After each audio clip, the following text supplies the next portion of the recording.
Thank you, Warren. And Warren and I worked together in the mid-80s to the mid-90s, and so I could say some really derogatory things about him, but I won't. I'll stick to the script.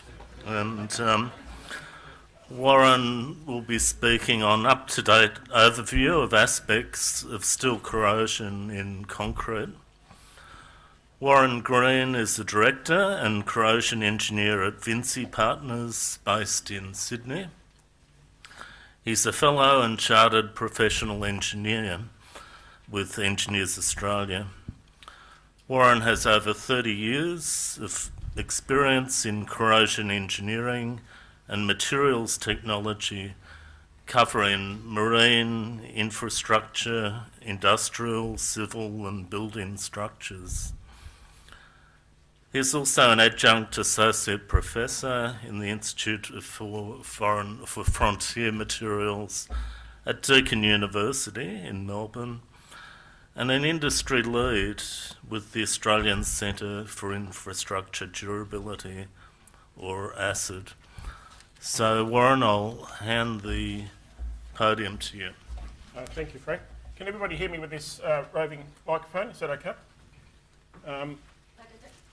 Oh, sorry, Casey. Yeah, so we're going to set the scene with some fundamental stuff, right? So it's important to understand the fundamentals of anything, and Brian Cherry teaches us that, has taught us that.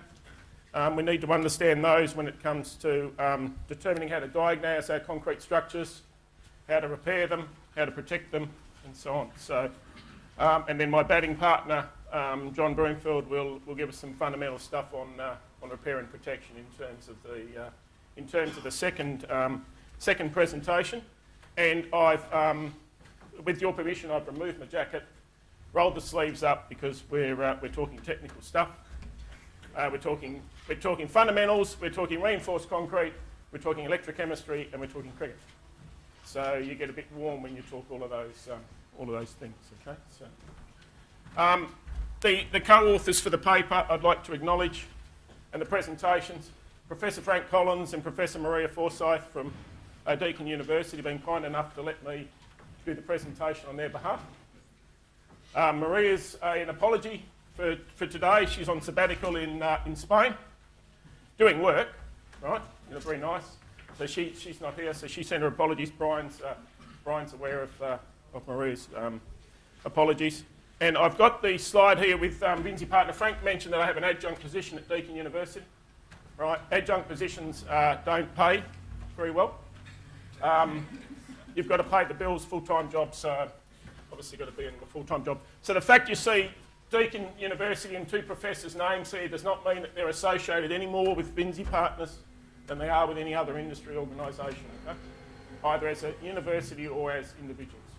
Okay? So don't form that view. So the route we're going to take, and I'll get to that, a couple of slides on that, but before we do that, we need to just talk about just briefly these three people, right? So Percival Faraday Thompson, P.F. Thompson, is the grandfather of corrosion science and engineering in Australasia. He's recognised that way in the Australasian Corrosion Association. There's an annual P.F. Thompson lecture given by an eminent corrosion person. B.W. Cherry's given that lecture 3 times since 1971, so that's a reflection of that.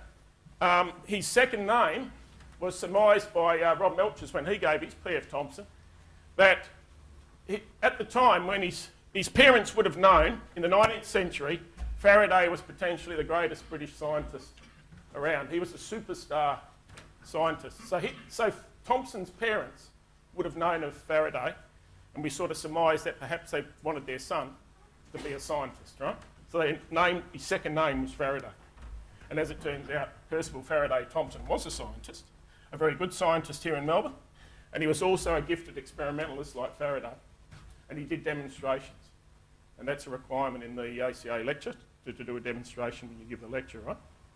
Brian's a demonstrator too. He's a gifted experimentalist, gifted researcher. So he does the same thing. So there's a link there, you see. Okay? And there was a guy that that is a life member of the ACA, ex-Manchester person, maybe in the audience, won't want to be named, ex-Trinidad and Tobago individual, said about succession planning, it's like athletics. And it could be a 4x100 metre relay or 4x400 metre relay. You've got to pass the baton. You've got to pass it within a certain rectangle, otherwise you're disqualified, right?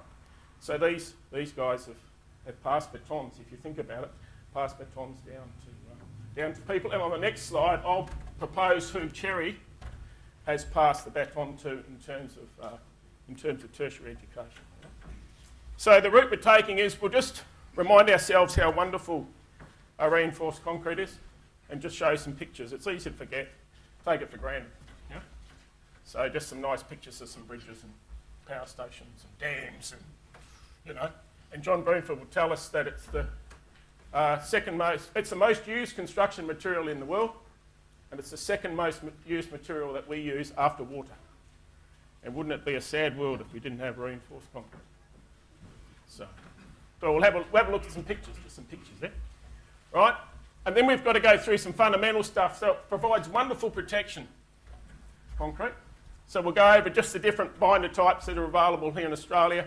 Covered the alkaline environment, the physical barrier, the passivity. Spend a bit of time on a bit of electrochemistry when it comes to passivity, because we've got to work that in as well, right? It'd be a really sad world if we didn't have electrochemistry as well. So we'll talk about some fundamental stuff in terms of corrosion of steel reinforcement specifically, and they're just some of the work that's been done, including locally on chloride-induced corrosion products, carbonation-induced corrosion products, and so on. Right, some specific literature in that regard. So on the second slide of this route, there's a couple of photos here, and this is my view on it. These people are very humble people. So, in my view, Cherry has passed the baton in tertiary education, research, and so on to these two individuals. Maria Forsyth's not here, I mentioned, she's an apology, on sabbatical. Significant researcher. Like Brian, a fellow of the Australian Academy of Science. Hard to get into the Australian Academy of Science. Right? She's a fellow of that, like Brian is. She's an Australian laureate professor. A high achiever, lots of publishing, big impact factors and H indexes and whatever all these academic things are. So high-powered, built a big team of hundreds of researchers in different areas here in Melbourne and elsewhere around the world. And then we have Professor Nick Berbelis as well. So Professor Nick Berbelis, at I don't know what age, well, he's still, I got this off the web, right? I'm not going to actually email Nick and ask him for a photo, right? But it's this young photo, he's still young. Yeah? He's still here and he's still young. So at a very young age, he's a full professor, right? He's head of materials engineering at Monash University at a young age, right? He's editor of which journal? Electrochemical Science? Too many, right? Already at his age. So the algorithm for him is probably exponential or something, right? So they're very good, but they're very good educators, passionate educators, these. So they're the people that Brian's passed the baton onto. So to get back to what else we're going to be talking about is a bit of corrosion product stuff. And then chloride-induced corrosion, we'll spend a bit of time on that. Looked at the literature and examined some mechanistic aspects of chloride-induced corrosion. And towards the end, we'll just touch upon carbonation-induced. Leaching-induced, it's more of a problem in our older water tanks and so on, structures. So it's an issue that we have to deal with, leaching-induced corrosion, local corrosion. And then straight current, we're putting more reinforced concrete structures near rail corridors. We've got hundreds of amps of current around with some cathodic protection systems, and we are interfering with reinforced concrete structures. So we need to just touch upon that at the end. Okay. So the wonder that's we can build these beautiful bridges. Some people have seen these before, but they're worth seeing again. We can put them up in the sky. Beautiful, just as long as the eye can see, reinforced concrete, delightful. Right, look at that, there's a bloody serious amount of reinforced concrete there. So just, gorgeous, Wouldn't be able to do that with any other material. We build nice buildings, nice stadia out of it. Houses, exotic houses, bloody big dams, offshore structures, power stations important. And, architecturally, we can do things. Yeah. And it's pretty durable stuff as well. Roman concrete. So John Druitt will tell us about Portland cement-based concrete, and Joseph Aspen, when he developed Portland cement in 1824, same year that Humphrey Davy founded cathodic protection, but more importantly, Humphrey Davy found Michael Faraday. So Roman concrete pretty important, and we got on our phones yesterday on our e-news. There's from the ACA, for those of you who are members of the ACA, and if you're not members of the ACA, should be members of the ACA. We got details about the Roman concrete that they're investigating at the moment in the sea. So they're doing work, University of Utah, I think it was, doing work on Roman concrete. Yeah? So the Palatine Hills still got plenty of Roman concrete. Pantheon, 16th century, Emperor Hadrian built for him. That's still around in good nick. So we can make it durable. So that's all good. So we can make reinforced concrete durable. We design for regularly now for our bridges for 100 years design life, 300-year design life on the Gateway Bridge in Brisbane, and we can design for those types of lives. So it's a very durable material, and concrete provides reinforcing steel with excellent corrosion protection. It develops a high alkalinity. We'll go through the measurements of that.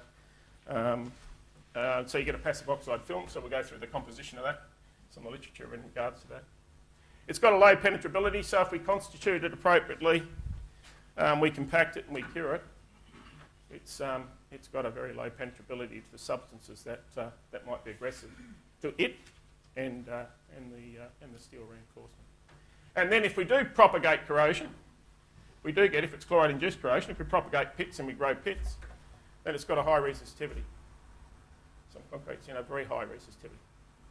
Tens of thousands, hundreds of thousands of ohms centimetres. So that's good too. So it gives us that advantage as well. But we expect a lot of some of our reinforced concrete structures. They're of an age where they're starting to show a bit of wear and tear. They need a bit of TLC. So it's not life's not a bed of roses for some of our concrete structures. So we need to do some repair and protection of them. And the most common cause of deterioration is corrosion of reinforcing steel. So we'll talk about options that are available to us over the next couple of days in terms of the repair and protection. So it's not just reinforcement corrosion, it could be alkali-silica reaction, chemical attack, other forms of deterioration of the concrete. So let's spend a little bit of time on some of these protection afforded. Let's quickly whip over our different binders. We've got different options available to us in terms of the binders, the cements. We'll go over the alkaline environment, the physical barrier, and then we'll do a bit of, not for too long. We have to do some thermodynamics and kinetics, but we'll only just do a couple of diagrams. I want to do a lot more, but Brian wouldn't let me. So he said you've got only allowed to have 2 slides on stuff. Frankly, that's what he said to us. So you do as you're told. So, and a bit of film formation, film composition, and film thickness, and models and theories. It's interesting when you look at the literature in terms of what they think the models and the theories are for passive film development on iron. Hasn't really been worked out. So in terms of the binders, AS3972, our cement code, defines Portland cement and blended cements for us. So we put mineral additions in our Portland cement to improve their durability, improve their performance, and we can put mineral additions of common ones of fly ash, slag, and silica film, or all 3, right? And AS3972 designates our cements as GP or a GB or special purpose, right? So in AS3972 we've got general purpose, which used to be in the old code was type A, type 1 in the US. Those types of designations, I don't know what they are in the UK, sorry, John. I don't mean to be biased towards the Americans there. So type GP, we've got type GB, general purpose blended. We can get special purpose cements available to us, high early strength, low heat, sulfate resisting, and shrinkage limited. Right? So our AS3972 covers the designations for cement types. Now, in terms of the, and I go all over the heavily into the cement chemistry, but Portland Cement, Aston, when he did his work in 1824, he got certain oxides together, blended them in certain proportions, and then heated them up to produce a series of cement compounds. So if we mix oxides, calcium oxides, alumina, iron, some of the alkalis together, fuse them in a kiln at about 1400 degrees C, 1480 degrees C. What comes out is clinker. Looks like the old, I know when you used to play marbles, you used to have the tombola marble. They look like that, really. And you grind them with gypsum and you produce Portland cement. So they're phases of different silicates, aluminates and aluminoferrites, right? And then we add water to those, hydrate, bind the aggregate together. And the important thing from a corrosion point of view is the products of hydration of those cement compounds is calcium hydroxide. We've also got potassium. They add potassium oxide and sodium oxide and magnesium oxide into the cement as well. So we finish up with pores that are full of high pH water. And that's the alkaline environment. So in our capillary pores and our gel pores within the hardened cement paste of the concrete is where this high pH solution is, pore solution is. Okay? So people who have done work in the various areas, including Jack here, John in his 2007 edition of his book, have measured the pH. You know, they measure it for some time, and if we put steel in that pH environment, then it passivates, spontaneously passivates, quickly passivates. Yeah? We'll talk about that. Now, if that pH is maintained, the steel will be happy as Larry forever and a day. So we've got to change that pH to initiate corrosion. So we can do that by carbonation, atmospheric carbon dioxide neutralising the concrete. Talk about that. We could leach it out with soft water and the like, right? And we can change the pH at the steel surface by chloride-induced corrosion. And we'll talk about the pitting mechanisms and the acidification pit model for steel in concrete. So we've got to change that pH. If we change that pH, we get it low enough, that passive film is broken down, and we'll go over some of the mechanistic aspects of that. In terms of the physical barrier, so I mentioned it provides a physical barrier against things. So we use penetrability data for that. So we can measure the penetrability of materials into the concrete. So aqueous materials, gaseous materials, and so on. Right? There's various ways we can do that. We've got various laboratory tests that enable us to assess the penetrability of the concrete. The chemical resistance of the concrete is important. So our blended cements affect and impact on the penetration of materials into the concrete. For example, chloride ions and the like. Okay? And then this concrete penetrability, you can change it by varying the aggregate type and quality. The binder type, so use blended cements, for example. The binder content, the water binder ratio, and then production variables like mixing uniformity, compaction, curing, those types of things. All those things impact on the penetrability of concrete. Now, in terms of the thermodynamics, this is we'll just have the one slide on this. In terms of passivity, Marcel Pourbet came up with the idea of plotting on axes of potential versus pH. Put points on these potential pH diagrams, and these diagrams enable us thermodynamically to identify what the most stable composition is for a metal in an environment, right? So its stable corrosion state. And he did this quite quite some time ago. And this is the Pourbaix diagram for iron in water at 25 degrees with these sort of concentrations for the ions, and the solid phases, the activity of those, they're pure, so the activity is assumed to be 1.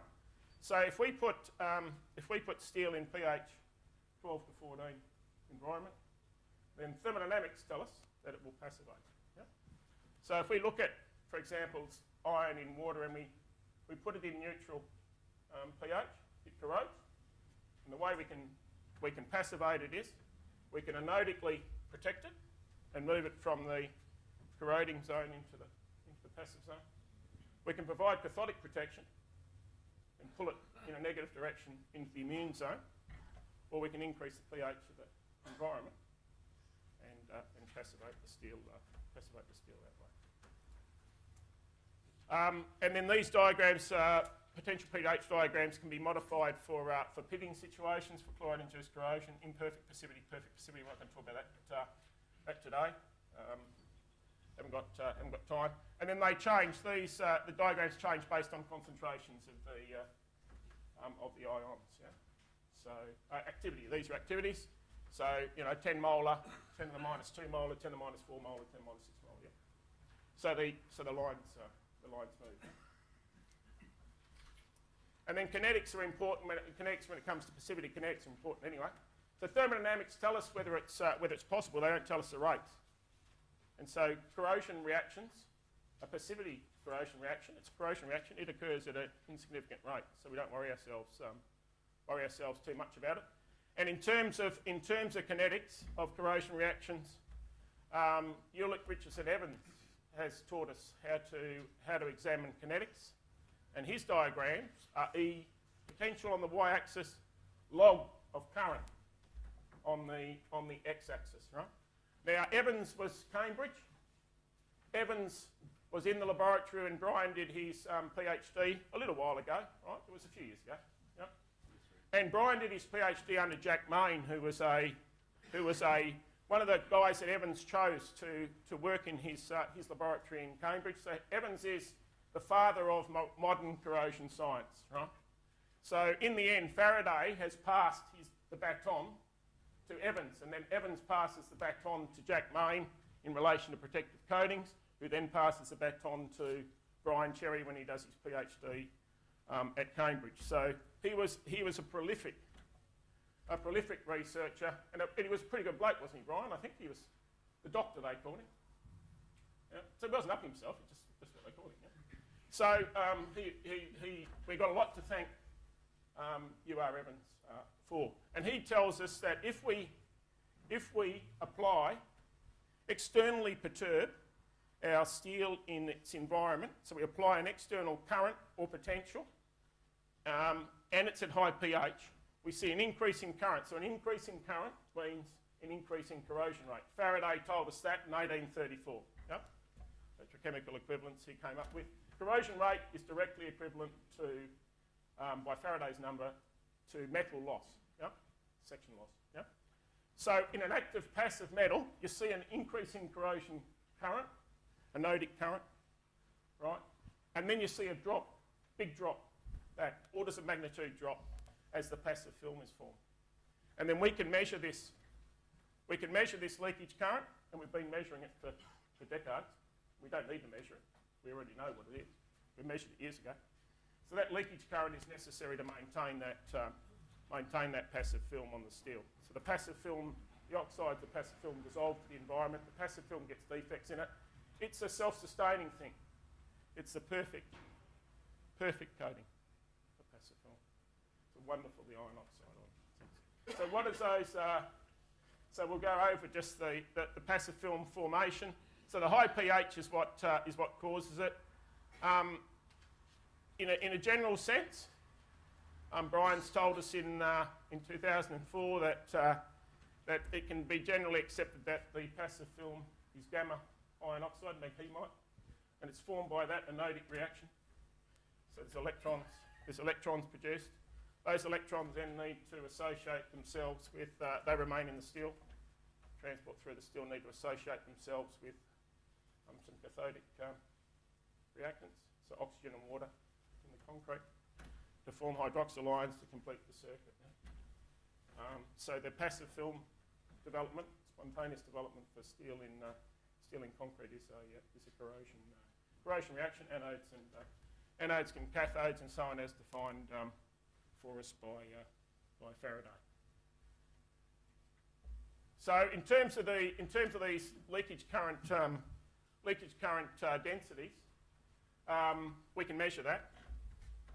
Andrada's measured that, right? So she's an apology. We already mentioned that she can't come for a family matter. So in 1978, she measured the passive current density. It still remains valid, 0.1 microamps per square centimetre, 1 milliamp per square metre. Faraday's law enables us to convert it into a metal loss, 1 micron per year, insignificant. Yeah? Still loves it, loves to be in that environment. Insignificant corrosion rate. Cherry tells us in 2004 that the steel's passive, it's protected by a passive film.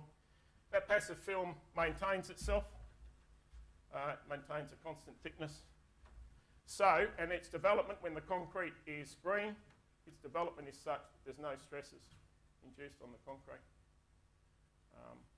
And so it's a perfect coating protection for the steel, for the iron. So in terms of the nature of the passive film, there's been work done on this, generally described as maghemite, but there's literature around that shows that it's a mixture of oxides, oxide hydroxides, right? So it's not just straight gamma Fe2O3. So there's a mixture of oxides. Some other literature tells us, and more recent stuff, that it's spinels, 2-layer oxides, right? And most recently, the stuff of gods tells us gods with a H. Fe3O4 and gamma Fe2O3, a dual oxide coating on the oxide formation on the metal surface. Now, in terms of the thickness of this passive film is thin. Yeah, extremely tenacious, very protected, but it's thin. So we measured that. It's about less than 10 nanometres, right? So these guys have measured it. Gods did it when he did his with some co-workers between 5 and 13 nanometres, 6 to 7 nanometres. So less than 100 angstroms, so it's quite thin.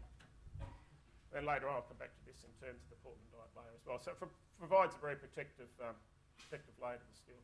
So in terms of the models for this, we went looking in the literature, right? It was interesting that these guys said that, I haven't read this paper, by the way, Faraday in 1844 did some passive metal stuff, right? Which is interesting. So must go and read that, because Faraday published heavily, so it takes considerable time to read Faraday's work, right? You need to do it in semi-retirement or something, I think. So he's done a lot of work. And just quickly, he was a bookbinder. And he was a bookbinder for Davey. And he was a prolific reader. So when he bound books, he read the books. When Davey buggered his eye up when he did an experiment,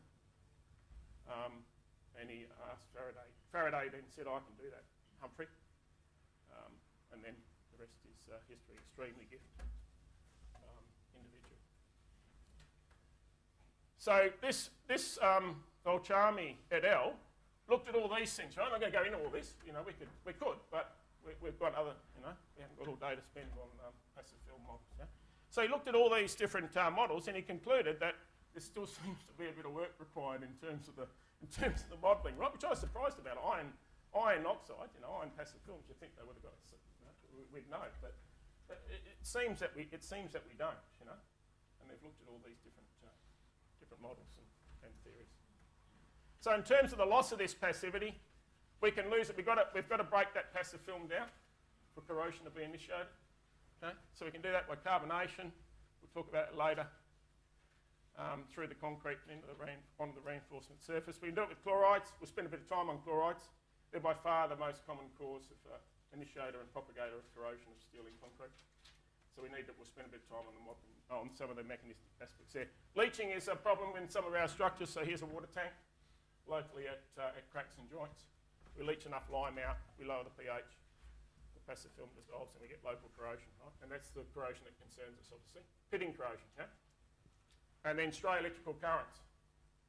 We're buggering up some of this stuff that we're putting near traction systems and big cathodic protection systems, right? We've forgotten some things when it comes to stray currents.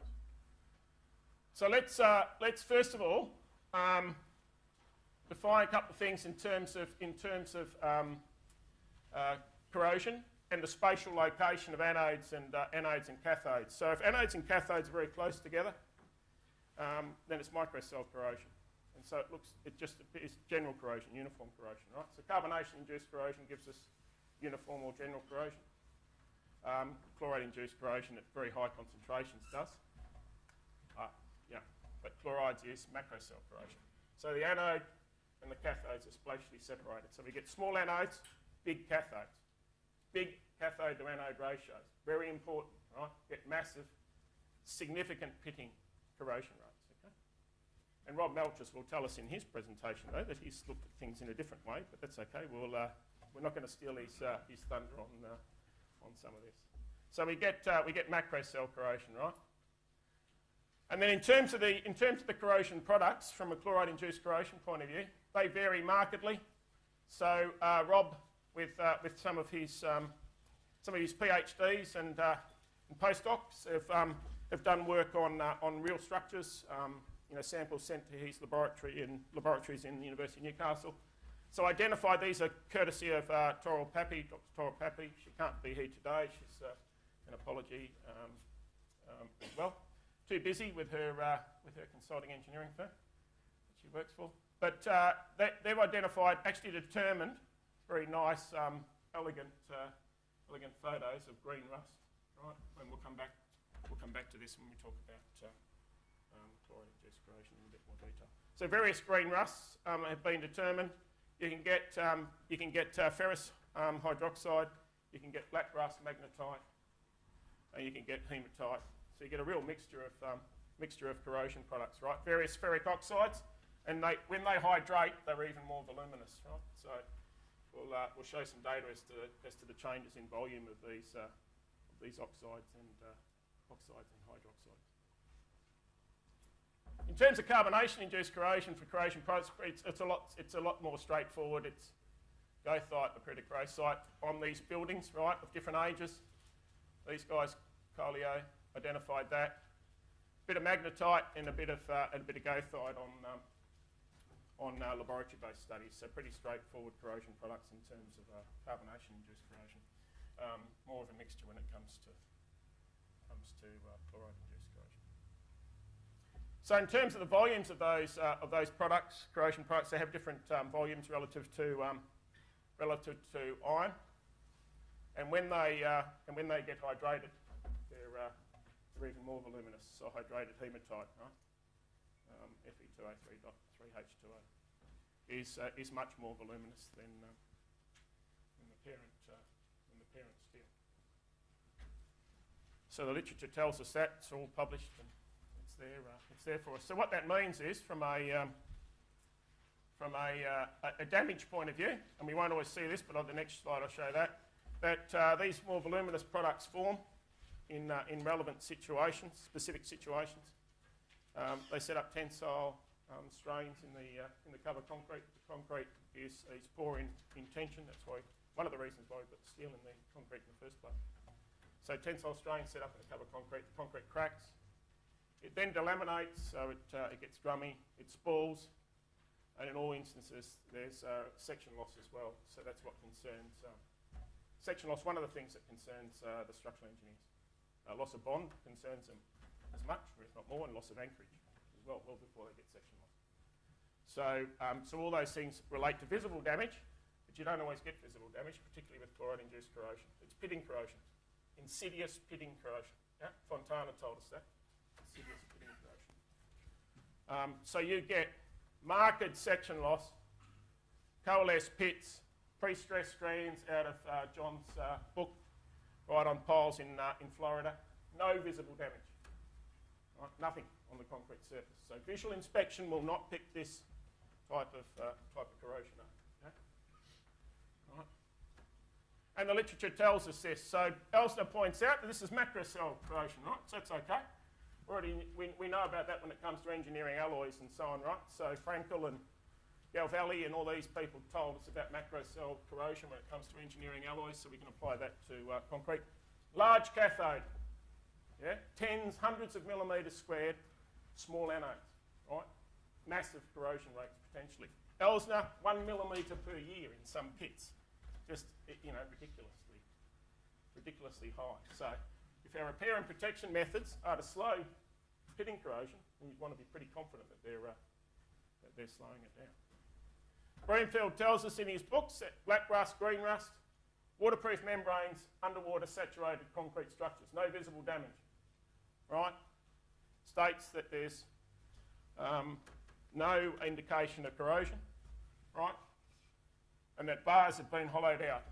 And there's a road authority person here that showed a slide last week of some black rust and totally hollowed bars. They were just a shell of their former self, right? So this sort of intense localised corrosion is real and of concern. So it's known that chlorides in sufficient concentration can destroy the passivity of the steel reinforcement. Professor Melchers will tell us otherwise later on a little bit today, but bits of it, right? Okay. But they do. Pitting results in localised accelerated dissolution of the steel, right? So what we can do is we can go on Jerry Frankel from Ohio State University, talking about baton passing. Fontana, father of modern corrosion engineering, would be argued, passes batons to people like Frankel, Buchheit, Scully, all these sort of corrosion scientists who then pass it on down the track. Professor Berbelis does a lot of work with Jerry Frankel. So he did a key paper in 1998 on reviewing pitting corrosion in engineering alloys. Okay, and we can use that information to help us study pitting corrosion in steel and concrete. So it's a process. You get passive film breakdown. You get growth of metastable pits. So pits may sustain themselves, they may not.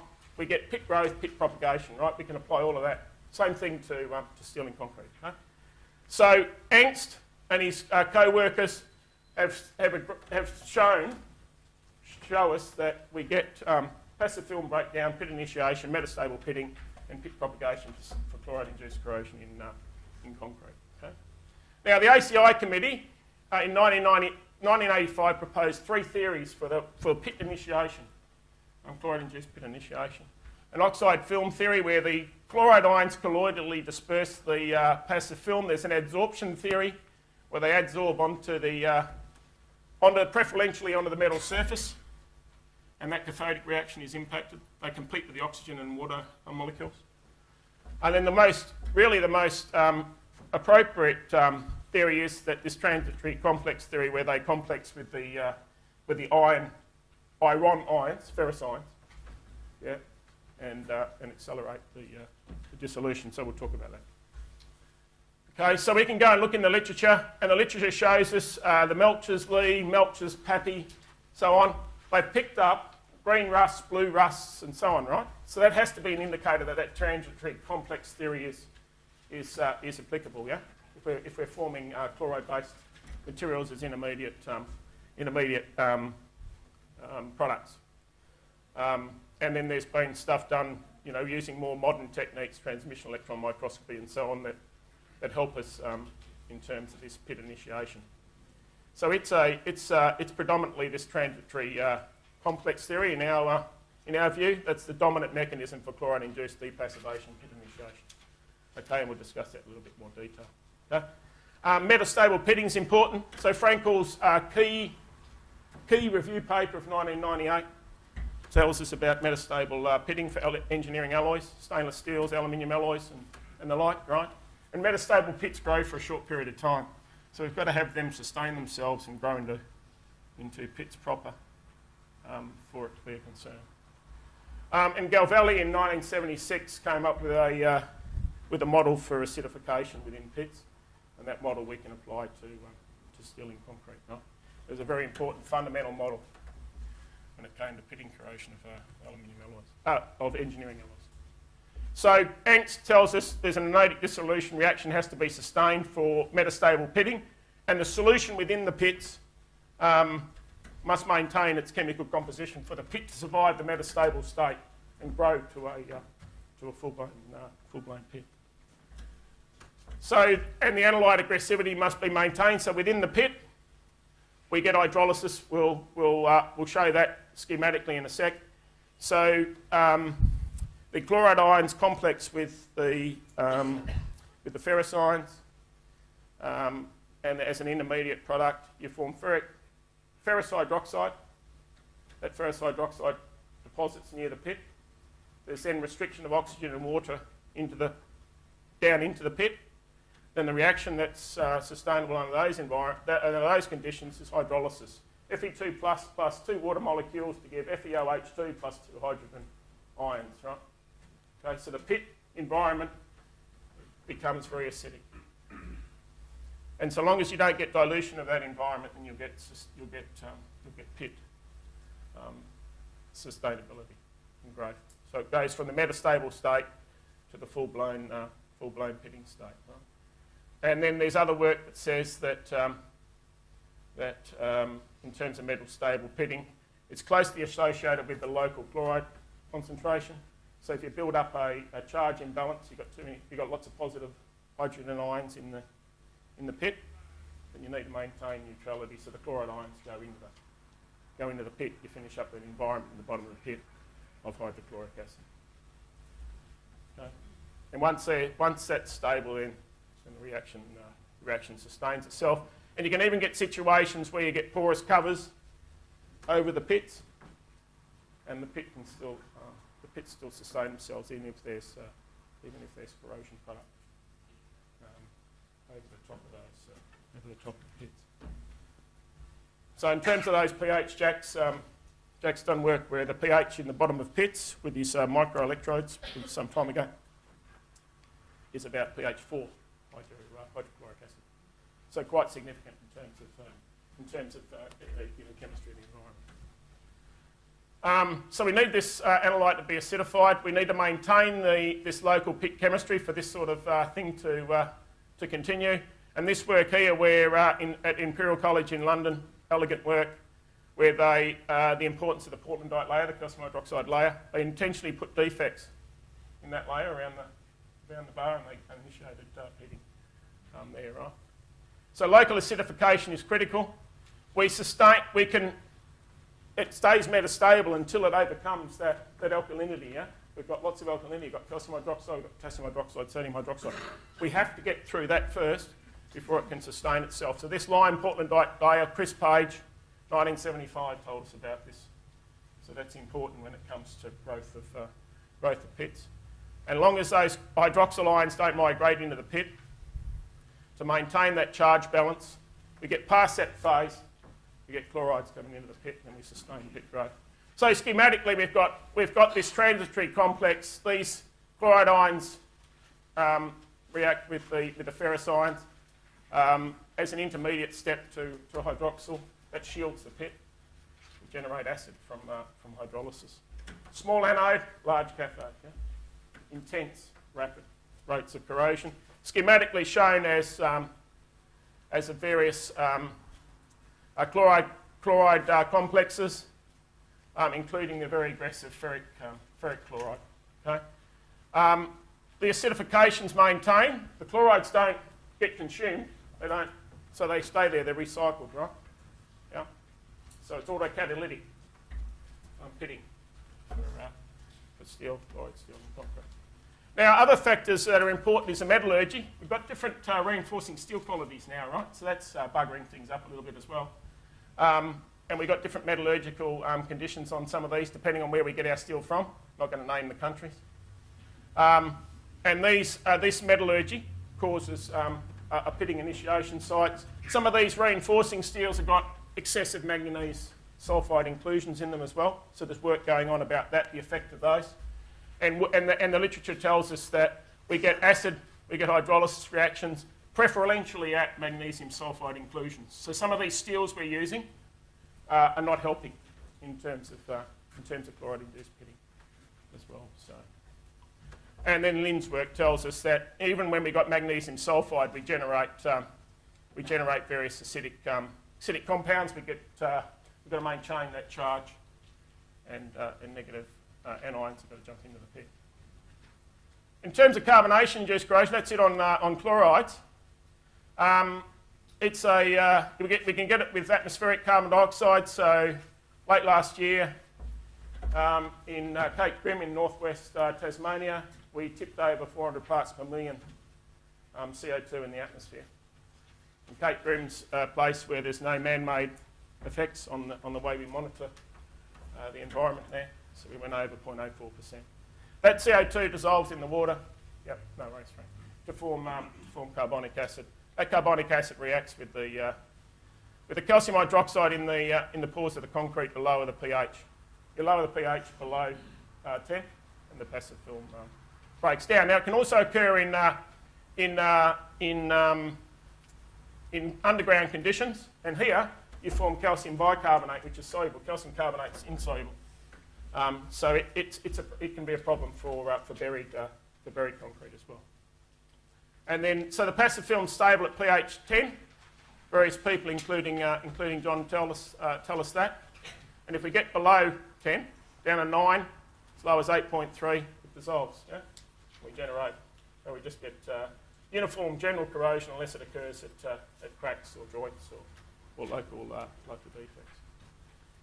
So we get general corrosion where they're microcells, yeah, or mini cells, as Brian's also defined them before.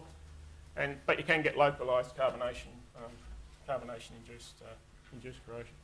In terms of leaching, so on water tanks, basements, tunnels, and so on, solubility of calcium hydroxide only about a gram per litre, so we need lots of water moving through the concrete.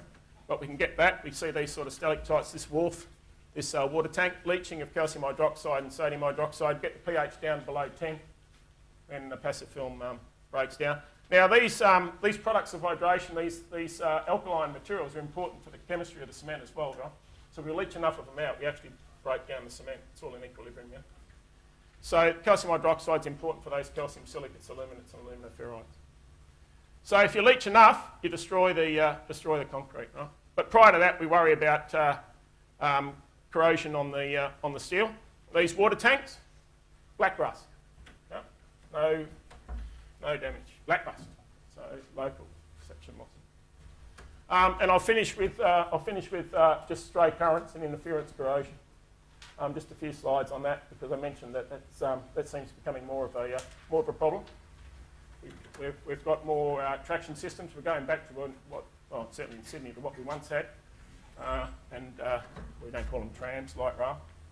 You guys call them trams. We certainly call them light rail. We're going back to those. We're putting more structures next to our rail corridors and so on. So it's an issue, and it's an issue straight away. It doesn't worry too much about it. It doesn't take long to break down the passive film in this case, right? So where we get current entering the steel, that's okay. We cathodically protect it. Where it leaves it, directly related by Faraday's law as to the current density. And if it's local, then we get rapid corrosion. So schematically, we've got our traction system where we're bringing our power through our overhead wires, going back through the tram or train, back through the rail, back to the substation. If it jumps off the rail, it picks up a long structure somewhere, which is of lower resistance. Where it jumps on, that's fine. Where it jumps off is where we concern ourselves, and we get interference, straight current corrosion. Okay, so we can get significant, I don't know what happened there, there's no picture there. We can get significant loss of reinforcing steel, and it's not a recent thing. There's literature around, as there often is, from years gone by. Sydney Harbour Tunnel, they have to mitigate it from construction.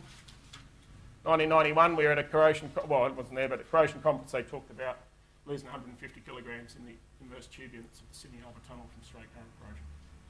From day one, not down the track. And interference currents from a cathodic protection system, same thing. You have one's in ground and in water, hundreds of amps in some of these places. Right, you've got a nearby reinforced concrete structure, long structure or something, where it picks up current, that's fine. So this is more negative this way. So here it's cathodic, where it loses current from this this unprotected pipeline here, as an example, then you get corrosion. So you can the current density, Faraday's law tells us how much corrosion we can lose. So if we've got significant current discharge, nodal current discharge, then we get really rapid rates of corrosion. Structural engineers, won't see the damage. We'll lose bond, we'll lose anchorage. So it can be a concern. So just in conclusion, Frank, we've got a minute to finish this up. Reinforced concrete, wonderful material. Thank goodness we've got it. It'd be pretty sad world if we didn't have it. And Cherry has told us since the 1980s, and he still tells us to this day, good steel in good concrete won't corrode. Right, that's still valid. I've got till current because he's still here, so that's good. Other people, you saw that they weren't, so that's good. 1980s to current. Age of reinforced concrete structures, right? We place them in aggressive environments. Sometimes they're not ideally designed, not ideally constructed, so they need a bit of maintenance.